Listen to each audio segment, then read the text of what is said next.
Oh, thank you. I didn't actually realize I was on. Thank you very much. I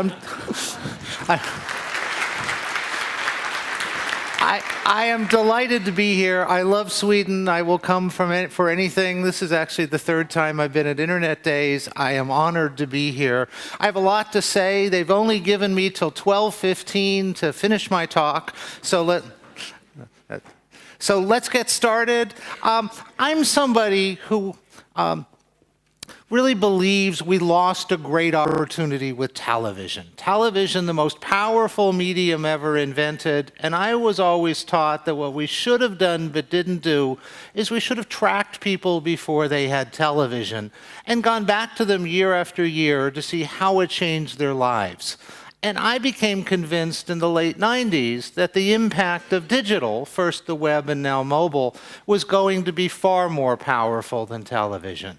So believing that we lost a great opportunity, 10 years ago, we launched this massive project, this tracking of the web that we thought should have been conducted of television in the 40s. We started in the US, and now we're working in 35 countries around the world. I'm delighted to say that one of our first and our best partners is Sweden, and Ola Findahl is going to talk a little bit about some of the work we've done together. So what I wanted to do this morning was I really wanted to look back over 10 years and look at some of the profound changes we've seen.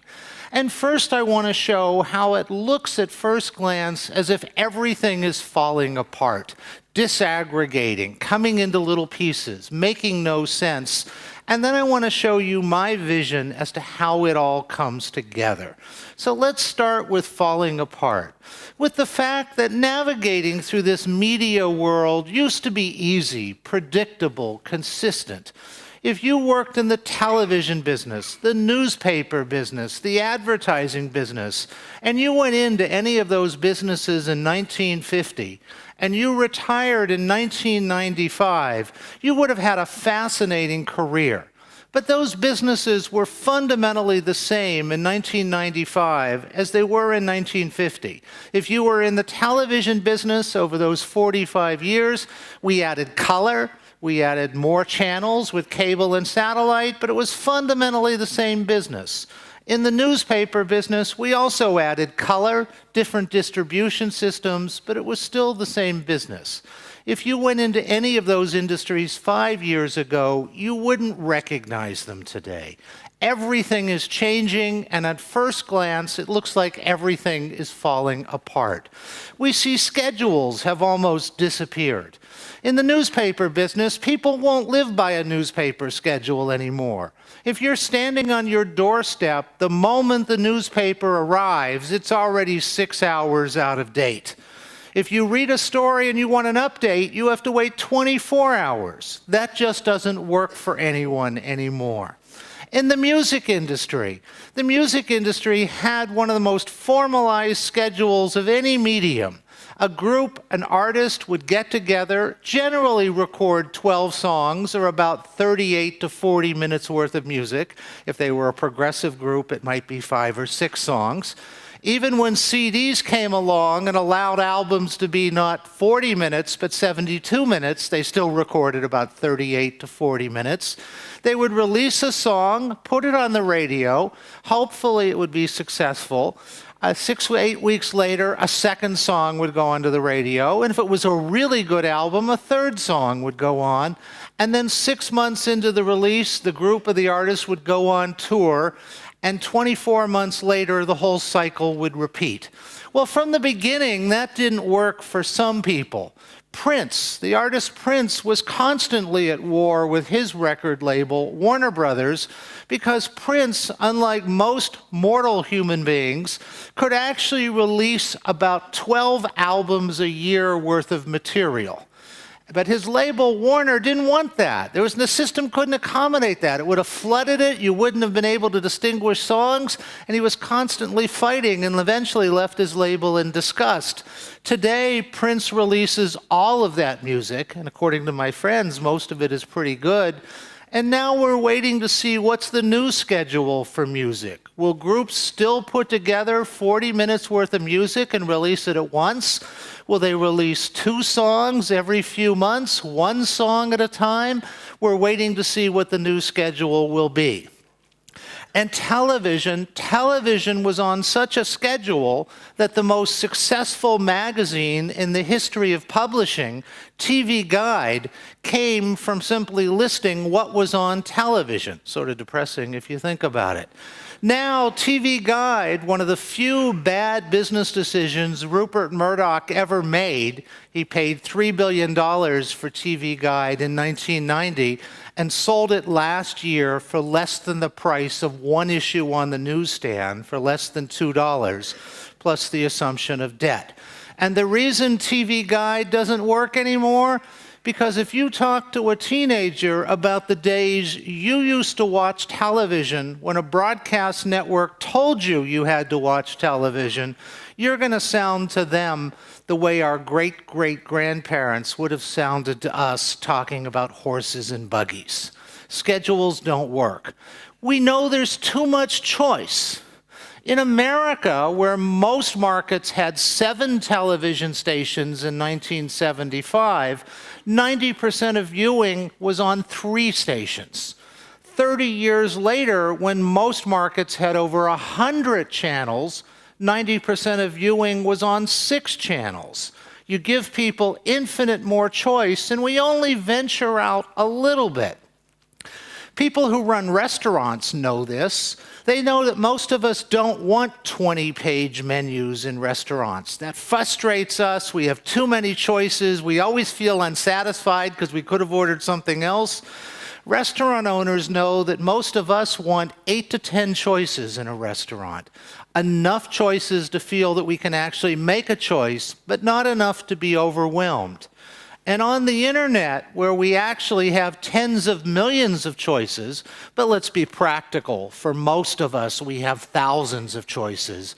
For where we have thousands of choices, we know that 90% of internet time is spent on 15 sites. Now, that's not the same 15 sites for you as it is for me, but each of us spends about 90% of our time in 15 places because we're overwhelmed by choice. We know, and those of you who have heard me speak before, I've been talking about this for a long time, and it seems to be becoming more true. We know that all media survive. No media are going away, but most media survive as smaller players in a digital era. I talked the last time I was here about theatrical film and the fact that in 1946 in North America, we sold 4.3 billion movie tickets. Last year, in order to keep pace, because the population had more than doubled, we would have had to sell about 9 billion movie tickets. Instead, we sold 1.4 billion. Or put another way, 1946, 90 million people a week went to the movies. Last year, population more than doubled. 22 million people a week went to the movies. Theatrical film has learned how to survive as a small player, but a high-profile, highly profitable business drives the home video business. The music business, we know, has had an historic business model that is nothing short of extortion. The business model of the music industry has always said, you like 2 songs, you have to spend $16 on a CD. Today, interest in music has never been greater. People are listening to more music in more places, but they're not going to the music store. In most cities, including Stockholm, I can't even find a music store anymore. And the depressing future of the music business is if they get it right, if they figure out how to get you and your children to go online and buy their music, and that's a big if. If they can do that, what used to produce $16 in the past, today will produce $2, and that's if they get it right. And in the newspaper business, we know that in every country in the world we are in, when internet penetration gets to 30%, offline newspaper sales begin to decline. Even here in Sweden, the heaviest newspaper reading society on the face of the earth per capita. I don't say that to be kind. You really are an amazing group of newspaper readers, unlike us in America. 10 years ago, we could see that every time a newspaper reader died, he or she wasn't being replaced by a new reader. 10 years ago, I went to the American Society of Newspaper Editors, who last year renamed themselves the American Society of News Editors. I went to the ASNE 10 years ago and I told them, every time one of your readers dies, they're not being replaced. And then I looked at them and I said, you have 25 to 30 years left. Figure it out. They called me dangerous. They called me an alarmist. They called me everything except what it turns out I actually was, which was not correct. I was an optimist. Because if I was right 10 years ago that they had 25 to 30 years left, today they should have 15 to 20. In America, they have less than 5. In the UK, 7 or 8, Australia, 9. We'll see what's left in Sweden. So all of these media survive, but we think most of them survive as smaller players. Continuing showing how everything is falling apart, we think most of today's platforms will change. The DVD and the CD are down to their last 5 years, not movies and music, just the platforms, which are considered environmentally wasteful. We've already seen the packaging for CDs shrink. Then we're going to see the CD itself disappear. And the concept of owning music, you know this with Spotify, the concept of owning music or the concept of owning movies will become a quaint old notion. Instead of owning anything, we'll have access to everything. And one of the things accelerating the demise of the newspaper is environmental concerns. An American example for scale, the New York Times at its peak 5 years ago used to print 200 million pieces of paper a day, except on Sunday when it printed 2 billion pieces of paper, and then hired thousands of trucks using gasoline spewing carbon into the air. Today, children turn to their parents saying, how can you read the newspaper? Don't you care about the future of the earth? You're all getting emails, some of you are sending emails, at the bottom of which it will say, please be kind to the earth and don't print this out. We know that consumers are beginning to abandon subscriptions to traditional print media. Our work shows in developed countries, 60% of internet users have abandoned a print subscription to get the same content for free on the web.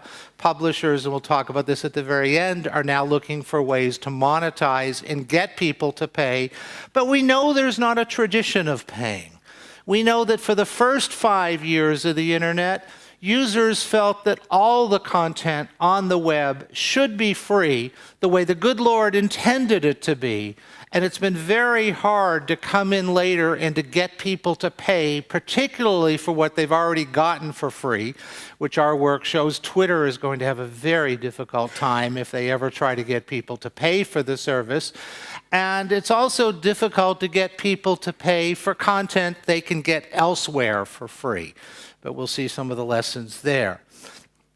We know that traditional media has had problems with its advertising, which has been the basis of most of its support because of engagement. We know that long before the internet came along, when a television commercial came on, most of the audience went to the kitchen, went to the bathroom, changed the channel, muted the set, scanned through the commercial, and advertisers were tired of paying for the whole audience that watched the show when they know that the majority of that audience wasn't there when the commercial came on. There wasn't engagement. And we know the rules of digital advertising are much more complex and different than the rules of traditional advertising. You run an ad on television that people don't like, and they don't pay attention to it, or they ignore it. You do something in a digital environment that offends people, like a pop-up ad, and they will share it with each other, they will lobby you, they will hunt you down and kill you, not quite, but close. It's a very different set of rules. So on first look, it appears everything is falling apart, making no sense, the old rules are broken, and where do we go from here? But the thing that has really changed everything is broadband. You can't overestimate the importance of broadband. I actually believe there's a bigger gap between dial-up and broadband than non-use and dial-up. Broadband changed everything, not because of the speed, but it's the always-on, the direct connection that changed the entire relationship to the internet. In the dial-up era, we saw the average dial-up user went online 2 or 3 times a day, 20 to 30 minutes at a time, in these buckets of minutes. We aggregated or combined all of our tasks because we viewed dialing up as a big deal. We'd write down in the back of an envelope all the things we wanted to do when we logged on. And if we logged off forgetting to do those things, we'd get irritated at ourselves. And one of the things we saw was with dial-up, since people were going on in these buckets of 20 or 30 minutes, they wanted time that they weren't disturbed. Where they had a choice, they would move the internet into the backstage of the home, if their home had a backstage, into the back bedroom, the office, someplace where they wouldn't be disturbed. And it was 20 or 30 minutes spent not talking to the family, although the family could wander back and talk to them. And it was 20 or 30 minutes spent not watching television, although many people had a television set in the backstage of their home, and we did multitask from the beginning. But then broadband comes along, and we're on not 2 or 3 times a day, but 30 to 50 times a day, not for 20 or 30 minutes, but 2 or 3 minutes, in these pockets of minutes rather than buckets of minutes. And we didn't have to aggregate or combine all of our tasks with broadband because we could do 1 or 2 things, and then if we remembered a third a minute later, it didn't bother us. We just went back since it was always on and did that. Well, since we were going on 30 to 50 times a day, we didn't want the internet in the backstage of the home. We didn't want to walk into the back bedroom 50 times a day. We wanted it where we were, and we brought it into the center stage of the home, into the family room, the den, and the most humanly networked room in the house, which most of you, I'm sure, know, the kitchen. The kitchen, the first room in which people stop when they enter the home, the room in which most women leave their purses. If you're going to leave a message for another member of the household, we almost always do so in the kitchen. The kitchen also contains the family art gallery, also known as the refrigerator. So people were moving the internet to where they were. And all of a sudden, it wasn't on broadband, it wasn't displacing family conversation. It was occurring during the natural rhythms and pauses of family conversation. And in the center stage of the home, the internet on broadband wasn't displacing television programming viewing. We were going on before the program started, after it ended, or in some cases, even more worrisome for the broadcaster, it became one more thing we did during the commercial. But it's turned out that broadband is the best friend television's ever had, because television couldn't grow until broadband. Television already dominated our at-home awake time. Most of us turn the television set on the moment we enter the home, leave it on till we go to sleep. Some of us go to sleep with it on, and some of us leave it on when we're not at home so that people think we are at home. But now, through broadband, television's escaped from the home. We watch it at the airport on our mobile phones, on the airplane, in the back seat of our cars, hopefully not the front seat while we're driving. And all of a sudden, not just with television, but through broadband, we see a vision of all these things coming together. Social networks, a key part of that. And social networking, we believe, is the real deal. The first thing that has caused people to log onto the web more than to check their email.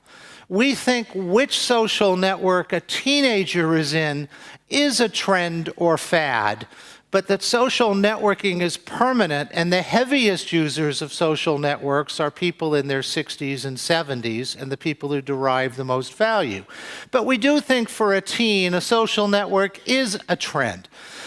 5 years ago, when Rupert Murdoch bought MySpace for $580 million, he was saying that he bought it because that was the best way to reach teenagers. You can't reach teenagers through television as well anymore.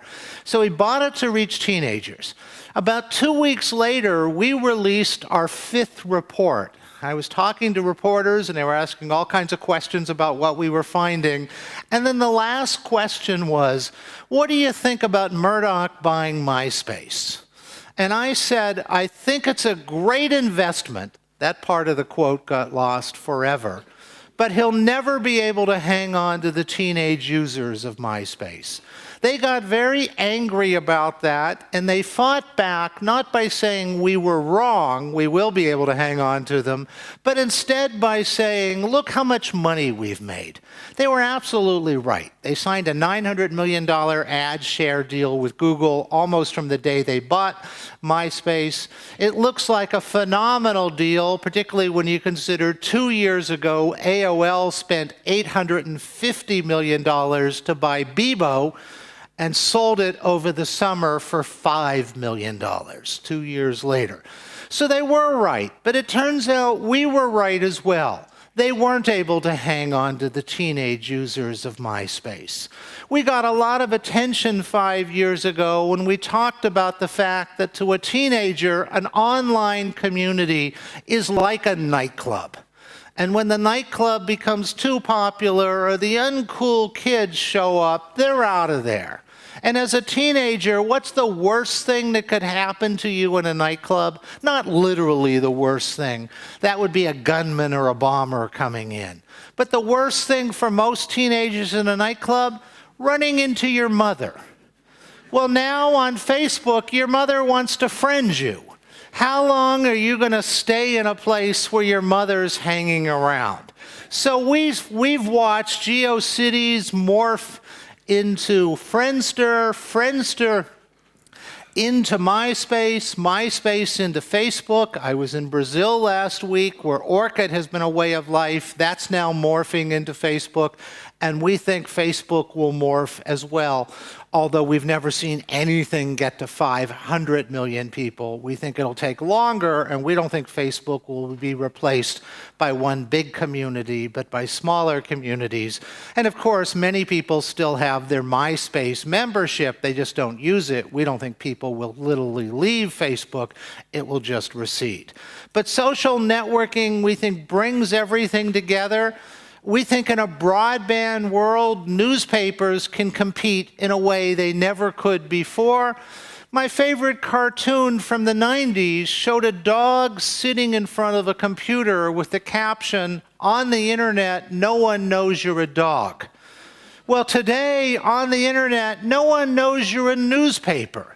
Because on the internet, the newspaper, which isn't paper anymore, is live, is 24/7. It's not 6 hours out of date when it gets to you. It has audio, it has video.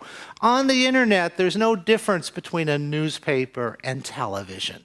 And radio faces this interesting question, and you have one of the best public radio systems in the world. Radio faces the question, as it goes online, does it want to add video and essentially become television?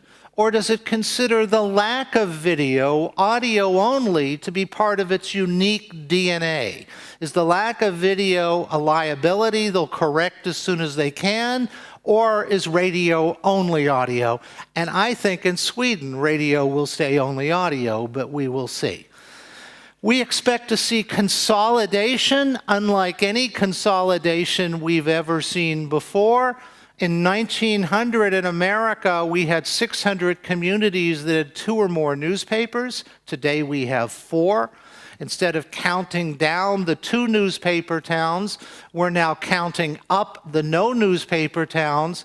And I predict that our 1,000 newspapers will be down to 4 in the next 8 or 9 years. But those four, I think it'll be the New York Times, the Wall Street Journal, the Washington Post, maybe USA Today, will become global voices. The New York Times already, through the International Herald, wants to be the global edition. I think there will be at least one global Swedish voice. I mentioned I was in Brazil, where Globo will become, I think, the global Brazilian voice. But I think we're going to see incredible consolidation, not just with newspapers. In North America, we have 600 jazz radio stations. Based on the way our broadcasting is set up, you have to listen to whatever jazz station, good or bad, is in your community. In the future, we will listen to the best jazz station in the world, which my friends tell me is actually in India. We're not going to have hundreds. We're probably going to have 4 or 5 great jazz stations where location is irrelevant. Even in education, we know in the US, 2,000 professors teach introduction to psychology. Let's be charitable and say 20% teach it well, 20% teach it poorly, and 60% teach it adequately. Why should anyone have to take that class from anyone except the best professor in the world who might be dead when they actually take the class? And I think in the future, as students go to college, they're going to take 2 or 3 big classes that are the same whether they're in Sweden or the US or Japan, like Introduction to Psychology. They'll take 2 or 3 of those classes online, and then when they get to college in person, they will take smaller classes and specialized classes from experts. We think consolidation will affect everything, and for the consumer in a positive way. We know there are only 3 ways to acquire content. You can steal it, and even those who steal it acknowledge that's not a very good business model. You can pay fees or subscriptions, or you can accept advertising. Our work shows, with some exceptions, consumers clearly prefer advertising. We will pay for some content. Murdoch gets people to pay for the Wall Street Journal because they perceive that financial information is unique and not available anywhere else. But he also tried to get his readers of the London Times to start paying. And that information, generic news, is available anywhere. And once they had to pay, traffic to the website went down by more than 80%. We think people will pay for value for information they believe to be unique. We also think brand is more important in a digital world than it's ever been before. Brand connotes familiarity and reliability, and now we are so overwhelmed with information and things that we need shortcuts. We're seeing teenagers in the US who've never read the New York Times going to the NewYorkTimes.com because it's shorthand for quality and reliability. Brand, the things that stand out, become much more important when you have access to millions of things rather than dozens or hundreds of things. We think the solution to paying, this is my view, I'm not a shill for the advertising business. I believe if digital content is going to survive, it's going to be largely through advertising.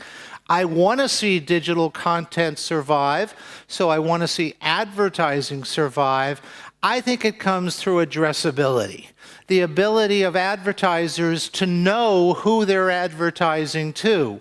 This has benefits to media owners because cost per thousand can go up as much as 10 times when the advertiser only has to pay for people who have been screened. This has the advantage to the advertiser themselves because most of you know the most famous quote in the history of advertising, so famous it's a cliche. You may not know that it came from John Wanamaker of Wanamaker's department store, but the quote was, Wanamaker said, "I know that half my advertising budget is wasted. I just don't know which half." In truth, it's more like 80%. Now the advertiser only spends money on people he or she actually want to reach. And it has advantages to the consumer because they can receive advertising that is engaging and relevant to them. The concern is privacy, a very important concern, and I think those concerns can be dealt with 4 simple but clear steps. One, the advertiser, the newspaper, the television station has to explain what information they're collecting and why. Second, there have to be privacy statements not written by lawyers for lawyers. Third, there have to be stiff penalties for anyone who violate those policies. And fourth, there has to be a clear and easy opt-out, although people who opt out might have to start paying for the same content other people get for free. I think it's incumbent on everyone that their learning curve has to be much steeper than their action curve. We have to be studying, tracking, paying attention to everything. We don't have to be doing everything. 3 years ago, I was telling every brand, every person I could talk to, learn everything you can learn about Second Life. I wasn't telling them that they had to go into Second Life or buy an island. I remember I was here 3 years ago when the Swedish government opened a consulate in Second Life. Just that people had to study it. Now my message to companies and brands, if you're in Second Life, get the hell out as fast as you possibly can. Second Life has turned really slimy. There's a story in the Wall Street Journal about 6 months ago about a woman saying, my husband's in Second Life. He has a wife in Second Life. They have sex. They go shopping. She seemed much more irritated that they went shopping than that they had sex. And then she admitted, he's a good husband. He's never met this woman. They don't talk on the phone. And then she asked, do I have a problem? I think the answer is yes. Now I think we're past the point where you just have to be looking at social networking. You have to actually understand it. I think the same is true with Twitter. Location-based, these are things, Foursquare, these are things people really have to understand. And then finally, for people who ask about Web 3.0, I'm not being disingenuous when I'm saying I don't even know what Web 2.0 is. But I do know we get to the next level, or we get to where we're going, when we never talk about broadband speeds ever again. You're close to that in Sweden. When broadband becomes like electricity, it's just there. You don't walk into your home, flip the switch, and say, gosh, I hope there's enough power in the walls to run all my appliances. It's just there, and you don't notice it till there's a blackout. Then you notice that you can't do anything. And when we can get anything we want, when we want it, on our schedule, the way we want it, with advertising without, and when we're in control, we've gotten to the next level. That's a little bit of our view. Anyone who's interested in our work, welcome to go to our website or send me a note, and I'm going to be around for the next 2 days. And as always, and I mean this as sincerely as I can, it is wonderful to be in Sweden, and I appreciate all of this, and I look forward to the next presentation. Thank you. Thank you.